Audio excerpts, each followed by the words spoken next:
ሰላም ለሁላችሁ እንኳን ወደ በረከተ ጽዮን ዩቲዩብ ቻናል በደህና መጣችሁ።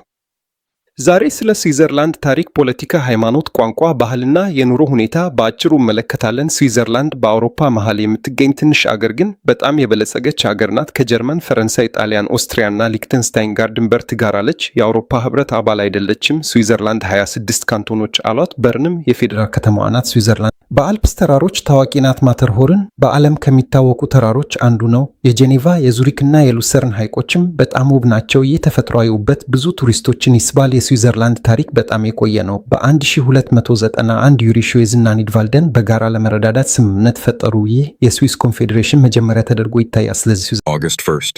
ብሔራዊ ቀኗን ታከብራለች። በ1815 የስዊዘርላንድ ገለልተኝነት በዓለም አቀፍ ደረጃ እውቅና አገኘ። ስዊዘርላንድ በአንደኛውና በሁለተኛው የዓለም ጦርነቶች ተዋጊ አገር ሆና አልተሳተፈችም። ዛሬም ገለልተኝነት የውጭ ፖሊሲው አስፈላጊ ክፍል ነው። ጄኔቫም የዓለም አቀፍ ዲፕሎማሲ አስፈላጊ ማዕከል ናት። በ1848 ስዊዘርላንድ መንግስት ሆነች። የፖለቲካ ስርዓቷ በፌዴራሊዝምና በቀጥተኛ ዴሞክራሲ የተመሰረተ ነው። ስልጣን በፌዴራል መንግስት በካንቶኖችና በኮሙኖች መካከል ይከፈላል። ካንቶኖች በትምህርት፣ በጤና፣ በፖሊስና በግብር ጉዳዮች ትልቅ ኃላፊነት አላቸው። ስዊስ ዜጎች ተወካዮቻቸውን ብቻ አይመርጡም። በህዝብ ውሳኔና በህዝባዊ ተነሳሽነት በብዙ የፖለቲካ ጉዳዮች ላይ በቀጥታ ድምጽ ይሰጣሉ። የስዊስ ፓርላማ ቤት 200 አባላት ሲኖሩት የካንቶኖች ምክር ቤት 46 አባላት አሉት። የፌዴራል መንግስቱም በ7 አባላት የፌዴራል ምክር ቤት ይመራል። በየዓመቱ አንዱ አባል ፕሬዝዳንት ይሆናል። ነገር ግን ስልጣኑ ከሌሎቹ አባላት በጣም የበለጠ አይደለም። ስዊዘርላንድ 4 ብሔራዊ ቋንቋዎች አሏት። እነሱም ጀርመኛ፣ ፈረንሳይኛ፣ ጣሊያንኛ፣ ሮማንሽ ናቸው። ሃይማኖትም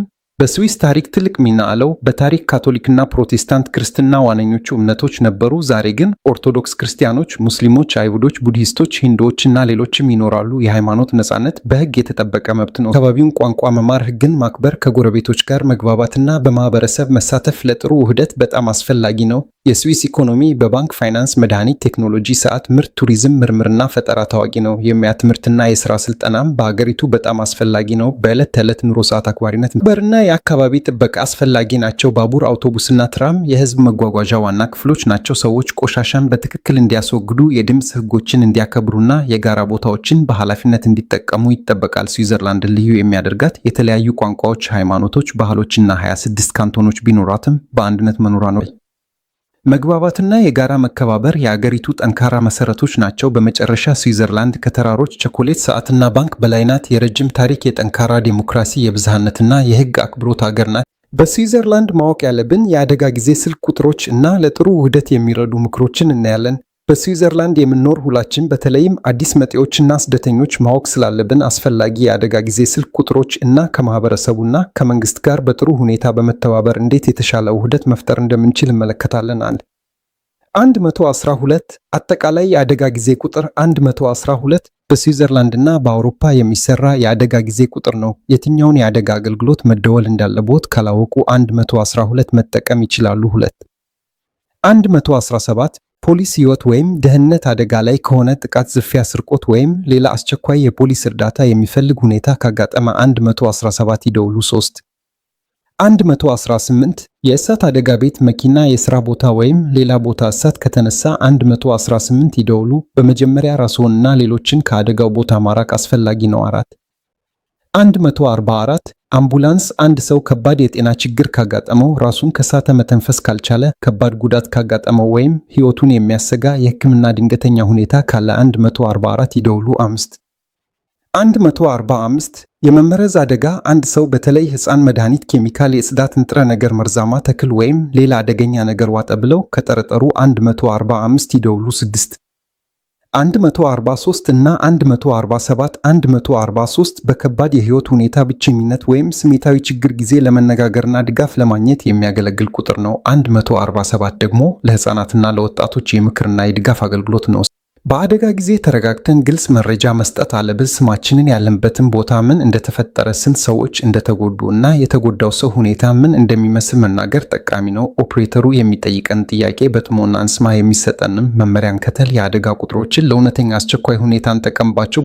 ውህደት ማለት የራስን ባህል መርሳት ማለት አይደለም። ከምንኖርበት ማህበረሰብ ጋር መግባባት፣ ህግን ማክበር፣ ቋንቋን መማር፣ መስራት ወይም መማርና በማህበራዊ ህይወት መሳተፍ ነው። በመጀመሪያ ቋንቋን መማር፣ በፈረንሳይኛ ክልል ፈረንሳይኛ፣ በጀርመኛ ክልል ጀርመኛ፣ በጣሊያንኛ ክልል ጣሊያንኛ መማር ከሰዎች ጋር ለመግባባት፣ ስራ ለማግኘትና ከባለስልጣናት ጋር ለመገናኘት ይረዳል። የትራፊክ ህግ፣ የመኖሪያ ቤት ደንብ፣ የቆሻሻ አወጋገድ፣ የጸጥታ ሰዓት፣ የስራ ቦታ ደንብና ሌሎች የማህበረሰብ ህጎችን ማወቅና ማክበር አስፈላጊ ነው። ሶስተኛ ከማህበረሰቡ ጋር እንቀላቀል፣ ቤቶች ጋር ሰላምታ መለዋወጥ፣ በስፖርት ክለብ፣ በማህበር፣ በወላጆች ስብሰባ፣ በበጎ ፍቃድ ስራና በአካባቢ ዝግጅቶች መሳተፍ ጥሩ ግንኙነት ይፈጥራል። ሙያዊ ስልጠናዎችን መከታተል ለወደፊት ህይወት ትልቅ መሰረት ነው። አምስተኛ ከመንግስት ተቋማት ጋር እንተባበር። ከሶሻል ሰርቪስ ከሌሎች ተቋማት የሚመጡ ደብዳቤዎችን በጊዜ ማንበብና መመለስ አስፈላጊ ነው። የህዝብ ደህንነትና ስርዓትን ማክበር፣ የፌዴራል ህገ መንግስት እሴቶችን ማክበር፣ የቋንቋ ችሎታ እና በስራ ወይም በትምህርት መሳተፍ ናቸው። በመጨረሻ ውህደት በአንድ ቀን የሚፈጠር ነገር አይደለም። ቋንቋ በመማር ህግን በማክበር በመስራት በመማር ከጎረቤቶቻችን ጋር ጥሩ ግንኙነት በመፍጠርና በማህበረሰቡ ውስጥ በመሳተፍ የተሻለ የወደፊት ህይወት መገንባት እንችላለን። የስዊዘርላንድ ሲያማ በህግ የተቀመጡትን 4 ዋና የውህደት መስፈርቶች ህዝባዊ ስርዓትን ማክበር፣ የህገ መንግስት እሴቶችን ማክበር፣ ቋንቋ እና በስራ ትምህርት መሳተፍ በግልጽ ይጠቅሳል። በስዊዘርላንድ ትምህርት ሙያ ስልጠና እና የስደተኞች ውህደት። አሁን ደግሞ ስለ ስዊዘርላንድ የትምህርት ስርዓት በተለይም ስደተኞች እና ከሌሎች አገሮች የመጡ ሰዎች እንዴት ወደ ትምህርትና ወደ ስራ ዓለም መግባት እንደሚችሉ እነጋገራለን። ስዊዘርላንድ ለትምህርትና ለሙያ ስልጠና ትልቅ ትኩረት የምትሰጥ አገር ናት። እዚህ ስኬታማ ለመሆን የዩኒቨርሲቲ ዲግሪ ብቻ አያስፈልግም። በሙያ ስልጠና ተምሮ ወደፊት ከፍተኛ ትምህርት የመቀጠል እድል ማግኘት ይቻላል። የስዊዘርላንድ የትምህርት ስርዓት ልጆች በመጀመሪያ የግዴታ ትምህርታቸውን ይከታተላሉ። ከዚያ በኋላ ወጣቶች በአጠቃላይ ወደ 2 ዋና አቅጣጫዎች መሄድ ይችላሉ። አንደኛው ወደ ጂምናዚየም እና በኋላ ወደ ዩኒቨርሲቲ የሚወስድ የአካዳሚክ መንገድ ነው። ሁለተኛው ደግሞ የሙያ ትምህርት ወይም የአፕሬንቲሳጅ ነው። የሙያ ስልጠናው ልዩ የሚያደርገው ትምህርትን ከስራ ልምድ ጋር ማጣመሩ ነው። የተወሰኑ ቀናት በድርጅት ውስጥ በተግባር ይማራል። ሌሎች ቀናት ደግሞ የሙያ ትምህርት ቤት ይሄዳል። የ2 ዓመት የአፍፕ ስልጠና የ2 ዓመት መሰረታዊ የሙያ ስልጠና ነው። በተለይ በተግባር በመስራት በደንብ ለሚማሩ ሰዎች ጥሩ መንገድ ነው። በሆቴልና ምግብ አገልግሎት፣ በግንባታ፣ በጽዳት፣ በእንጨት ስራ፣ በምግብ ዝግጅት እና በሌሎች ብዙ ሙያዎች አፍፕ መማር ይቻላል። የአፍፕ ማለት የደካማ ሰው ትምህርት ማለት አይደለም። በስዊዘርላንድ የሚታወቅ ፌዴራላዊ የሙያ ማረጋገጫ ነው። መግባት ወይም በጥሩ ውጤት ወደ ተዛማጅ ክፊት በመቀጠል ትምህርትን ከፍ ማድረግ ይቻላል። የ3 ወይም 4 ዓመት ክፊት በአብዛኛው 3 ወይም 4 ዓመት የሚወስድ የሙያ ትምህርት ነው። ከአፍፕ የበለጠ የቲዮሪና የተግባር እውቀት ይይዛል። በጤና፣ በንግድ፣ በኮምፒውተር፣ በኤሌክትሪክ፣ በመካኒክ፣ በምግብ፣ በሆቴል፣ በግንባታ፣ በሎጂስቲክስ እና በብዙ ሌሎች መስክ ማግኘት ይቻላል። በማሟላት ወደ ከፍተኛ ትምህርት መቀጠል ይቻላል። ለስደተኞች ያለው እድል ወደ ስዊዘርላንድ እንደ ስደተኛ መምጣት የትምህርት ህልምዎ አበቃ ማለት አይደለም። የተለያዩ የቋንቋ የውህደት የሙያ ምክር፣ የሥራ ዝግጅትና የቅድመ-ሙያ ፕሮግራሞች አሉ። ለመሳካት ምን ያስፈልጋል? የመጀመሪያው ቁልፍ ቋንቋ ነው። በፈረንሳይኛ ክልል ከሆኑ ፈረንሳይኛ፣ በጀርመኛ ክልል ጀርመኛ፣ በጣሊያንኛ ክልል ደግሞ ጣሊያንኛ መማር ትልቅ በር ይከፍታል። ሁለተኛ ትክክለኛውን ሙያ መምረጥ ነው። ሌሎች ሰዎች የመረጡትን ብቻ አትከተሉ። ችሎታውን፣ ፍላጎትን፣ የቋንቋ ደረጃውና የወደፊት የስራ ዕድልን ያስቡ። ሶስተኛ ስቴጅ ወይም የሙከራ የስራ ልምድ ያድርጉ። ይህ ሙያው ኩባንያውም ችሎታውንና ፍላጎትን እንዲያይ ዕድል ይሰጣል። አራተኛ የማመልከቻ ደብዳቤ ያዘጋጁ። ለአንድ ቦታ ብቻ አመልክተው አይቆሙ። ብዙ ቦታዎችን ይሞክሩ። አንድ ድርጅት እምቢ ቢል ይህ እርስዎ አትችሉም ማለት አይደለም። አምስተኛ ሰዓት አክባሪነት፣ ኃላፊነት፣ ታማኝነት፣ መማር መፈለግ፣ ህግና የስራ ደንብን ማክበር በጣም አስፈላጊ ናቸው። ቋንቋው ፍጹም ባይሆንም ጥሩ አመለካከት፣ ጥረትና ተነሳሽነት ብዙ በሮችን ሊከፍቱልዎት ይችላሉ። 6 ከየት መጀመር አለብን?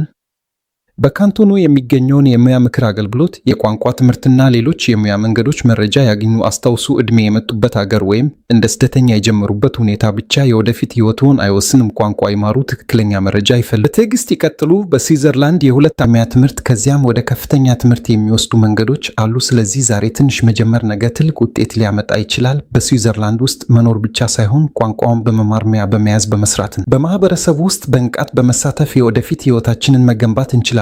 እባካችሁ አስተያየታችሁን በተለይም ገንቢ አስተያየታችሁን መጻፍ እንዳትረሱ።